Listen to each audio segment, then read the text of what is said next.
تو اگلے آدھے گھنٹے میں نیا قرآن ہاتھوں ہاتھ لکھا جائے گا، 15-20 منٹ میں اتنے قرآن حافظ ہیں دنیا کے اندر. پر قرآن کا مطلب سمجھنے والے تمہیں 1% بھی نہیں ملنے کے، صرف طوطے کی طرح رٹے مارنے والے قرآن حافظ ہیں آج. سورہ فاتحہ کا بھی ترجمہ نہیں کر سکتا قرآن حافظ. آج کا جو قرآن حافظ ہے سورہ فاتحہ کا، پورا قرآن تو بہت بڑی چیز ہے. تو مطلب مین چیز یہی ہے کہ اللہ کے رسول نے فرمایا کہ میرے اہل بیت کی مثال نوح کی کشتی جیسی ہے، جو اس میں سوار ہو گیا وہ فلاح پا جائے. بس بہت ظلم کرے لوگوں نے، بہت اہل بیت پہ بہت ظلم کیا، بہت. اچھے سعودی سے ایران کیسے پہنچے ہیں؟ کون؟ اہل بیت یہ ایران ایسے نہیں پہنچے. میں بتاؤں، یہ جب ہمارے پہلے خلیفہ بنے حضرت ابوبکر صدیق رضی اللہ تعالیٰ عنہ، تو انہوں نے چیف جسٹس علی علیہ السلام کو بنایا تھا. یہ ان سے بڑا کوئی تھا ہی مدینے کے حضرت عمر تھے وہ گورنر، اور کوفے کے گورنر اور چیف جسٹس حضرت علی تھے. جو چیف جسٹس کا عہدہ تینوں خلفاؤں کے دور میں حضرت علی کے پاس رہا، تو انہیں کوفے شفٹ کرا تھا. تو انہوں نے اپنی عمر کا بہت بڑا حصہ کوفے میں گزارا، کوفے میں مولا علی علیہ السلام نے تو کوفے میں گزارا. اب کوفہ ایران سے پرلی طرف ہے، اور یہ جو ہے تمہارا خدا بھلا کرے مدینہ ادھر تھا. اب جب انہیں حضرت علی کو شہید کر دیا گیا اور یزید تخت پہ بیٹھ گیا، تو مدینے میں ان لوگوں نے بہت مسجد نبوی کے اندر انہوں نے گھوڑے باندھے، اونٹ باندھے. یزید نے، اس کے سپہ سالاروں نے، اس کے سپاہیوں نے، انہوں نے مسجد نبوی کے اندر شرابیں پی کے ان نے خود نمازیں پڑھائی.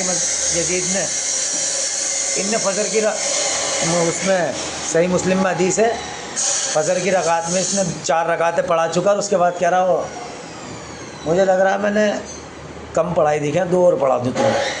نشے میں تھا ٹن کون؟ یزید. تو جب یہ حسین علیہ السلام نے یہ کہا کہ میں جو ہے میرے جیسا انسان، یزید جیسے انسان کی بیعت کبھی بھی نہیں کرنے کا، اس کی اس حکومت کو کبھی بھی نہیں ماننے کا، تو انہوں نے اپنے بھائی مسلم بن عقیل کو بھیجا ادھر ایران کی طرف، یہ پتہ کرنے کے لیے کہ وہاں کے حالات کیسے ہیں. تو مسلم بن عقیل جب کوفہ گئے تو کوفہ میں مولا علی کے چاہنے والے تھے بہت، تو انہوں نے وہاں سے خط لکھا کہ تم ادھر آ جاؤ، یہاں پہ لوگ چاہنے والے ہیں، تو یہاں سے ہم اپنا جو ہے جو ہمیں پروٹیسٹ کرنا وہ ہم چالو کر لیں گے اور اپنے یہاں سے کام شروع کر دیں گے. تو حسین علیہ السلام اپنے پورے پریوار کو لے کے مدینے سے چل دیے. مدینے سے جب چل دیے، اب انہوں نے کیا کرا کہ کوفہ سے واپس آ رہے تھے مسلم بن عقیل، انہوں نے مسلم بن عقیل کو بھی شہید کرا یزید نے. ہاں، کیونکہ مسلم بن عقیل کو واپسی آتے آتے یہاں پہ کربلا کے بعد یہ مسلم بن عقیل ان کے جو ہے چچا جات بھائی تھے، حضرت علی کے بھتیجے تھے. اچھا پہلی دفعہ سن رہا ہوں. ہاں تو عقیل جو تھے نا، حضرت علی کے دوسرے بھائی کا نام عقیل تھا، ان کے بیٹے تھے مسلم، تو وہ ان کے حسین کے چچا جات بھائی تھے دونوں. یہ بہت سارے نام ہیں جو انہیں پتہ ہی نہیں ہوں گے، میں بتا رہا ہوں. تو مسلم بن عقیل کو جب یہ لے کے انہوں نے دیکھا کہ یہاں پہ تو معاملہ خراب ہے، یہ تو سارے گنڈے بیٹھے ہیں یہاں.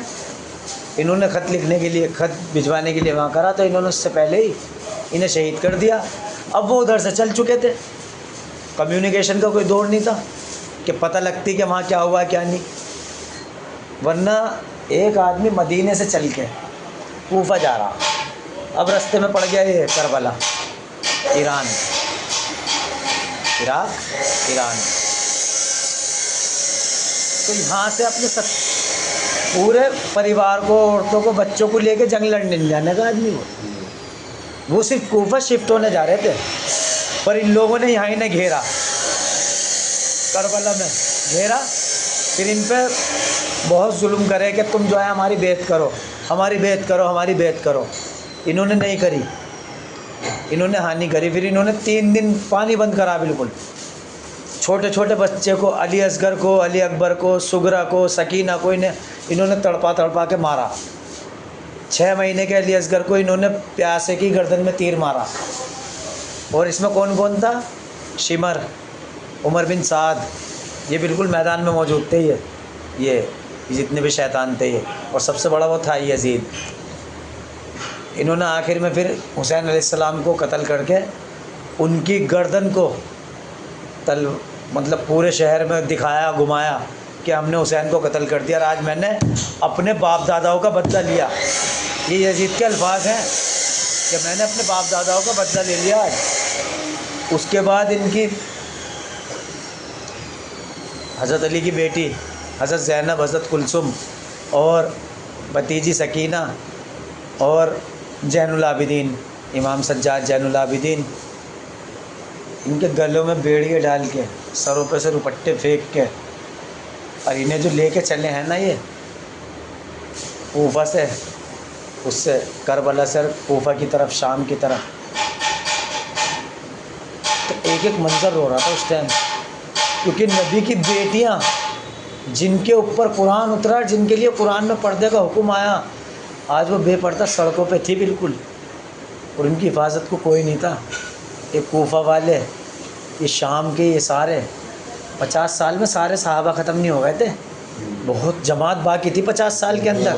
1.25 لاکھ صحابہ 50 سال کے اندر ختم نہیں ہوئے. آخری صحابی کا انتقال 110 ہجری میں ہوا، یعنی نبی علیہ السلام کے 100 سال بعد آخری صحابی کا انتقال. اور کوئی ان کی امرات میں نہیں آیا، کوئی بھی. اور اتنا ظلم ہوا ان پہ، اتنا ظلم ہوا. تو جب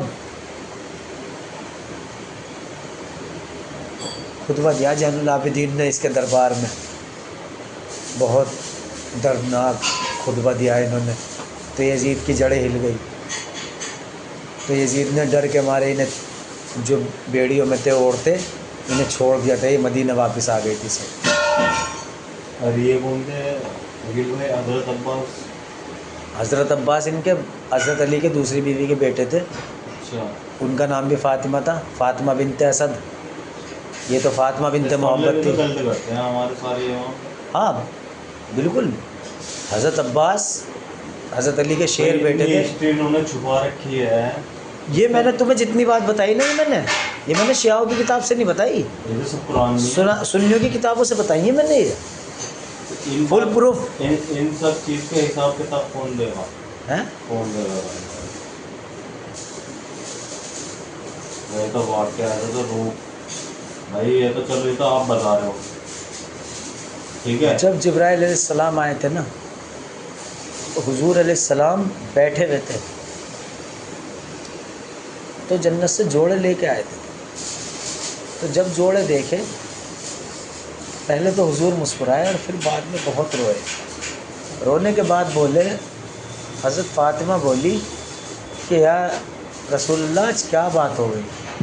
تو کہنے لگے بھی جبرائیل میرے پاس آئے تھے اور وہ مجھے 2 جوڑے دے گئے، جوڑے، اور وہ مجھے وہ بتا گئے کہ تیرے اس بیٹے کو، حسین کی طرف اشارہ کر کے کہا کہ آپ کے اس بیٹے کو کربلا میں شہید کر دیا جائے گا، اور ایک شیشی میں مٹی بھر کے دے گئے کربلا کی. تو فاطمہ تو زہرا بہت مطلب روئی، روتے روتے بولی یہ کب ہوگا؟ تو وہ بولے اللہ کے رسول کے نہ اس وقت میں ہوں گا، نہ فاطمہ تو ہونے کی، نہ علی ہوگا اس وقت، تو نہ حسن ہوگا اس وقت، کیونکہ میرے حسین کو رونے والا کوئی نہیں ہوگا. کیونکہ فاطمہ تو فکر مت کر. یہ مسند احمد میں روایت ہے، کبھی یہ سمجھے کوئی کہ شیعہ کی کتاب کی، مسند احمد میں نمبر سے بتا دوں گا میں اس کا. تو اللہ کے رسول بولے کہ فاطمہ تو فکر مت کر، اللہ ایک قوم ایسی اٹھاوے گا جو تیرے بیٹے کے غم میں پوری زندگی روے گی. تو آج یہی قوم ہے. نہیں، یہ غلط طریقہ وہ ہے بچوں گریا کرنا. میں نے بتایا رونا غلط نہیں ہے، رونے کو غلط نہیں بتایا میں نے. ہاں گریا کرنا، جو چلانا، ماتم، یہ غلط ہے، یہ غلط ہے. تو حضرت ام سلمہ کو وہ شیشی دی اللہ کے رسول نے کہ میرے جس دن تم یہ شیشی خون سے بھر جائے گی، مٹی کا رنگ خون میں بدل جائے گا، تو اس دن سمجھ لینا میرا حسین اب دنیا میں نہیں رہا۔ تو ام سلمہ نے جب دیکھا نا 61 ہجری 10 محرم کو کہ خون میں شیشی بدل گئی، تو بے ہوش ہو کے گر گئی تھی وہ۔ اور اللہ کے رسول کو اتنا غم تھا اس چیز کا، جن کے غم کو یا میرے غم کو کوئی مذاق بناوے یا ایک گناہ ہے، تو اللہ کے رسول کو اتنا غم تھا اس چیز کا کہ ابن عباس رضی اللہ تعالیٰ عنہ، یہ صحیح مسلم میں حصہ والا ہے، بڑی کتاب ہے صحیح مسلم، کہ ابن عباس رضی اللہ تعالیٰ عنہ سو رہے تھے، تو سوتے سوتے انہوں نے خواب دیکھا کہ اللہ کے رسول بہت برگزیدہ حالت میں ہیں، کیسے مطلب پورے کپڑے مٹی میں تر ہیں، بال بکھرے پڑے، مطلب برا حال ہے۔ تو ابن عباس بولے یا رسول اللہ آپ کی یہ حالت کیوں ہے؟ تو اللہ کے رسول نے جیب میں سے ایک شیشی نکال کے دی اور اس شیشی کو کہا کہ اے عباس، میں آج صبح سے اپنے کربلا میں اپنے بچوں کا خون جمع کر رہا ہوں، اور کہتے کہتے آنسو نکلنے لگے اللہ کے رسول کو۔ تو ابن عباس کی ایک دم ہڑبڑا کے آنکھ کھل گئی، تو ابن عباس نے وہ دن وہ تاریخ نوٹ کر لی۔ تو جب انہیں پتہ چلا نا وہ واقعہ جس دن ہوا تھا، کیونکہ اس ٹائم کوئی کمیونیکیشن کا ذریعہ نہیں تھا، تو انہوں نے جب وہ تاریخ نوٹ کری تو وہ وہی دن تھا جس دن حسین علیہ السلام کو کربلا میں شہید کرا گیا ہے۔